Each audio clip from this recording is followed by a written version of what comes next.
আপনারা জানেন সিলেটের দুর্গম পাহাড়ে আমাদের খাসিয়া ও গারো আদিবাসীদের বাস। আর আমাদের প্রধান পেশা হচ্ছে খাসিয়া পান বা গাছ পান।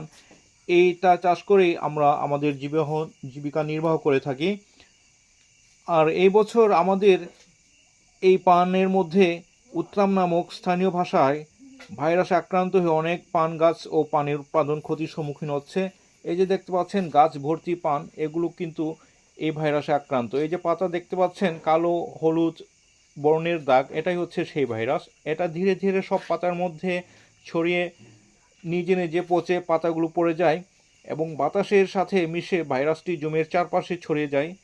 তখন এটা সামলানো খুব কঠিন হয়ে যায় আমাদের।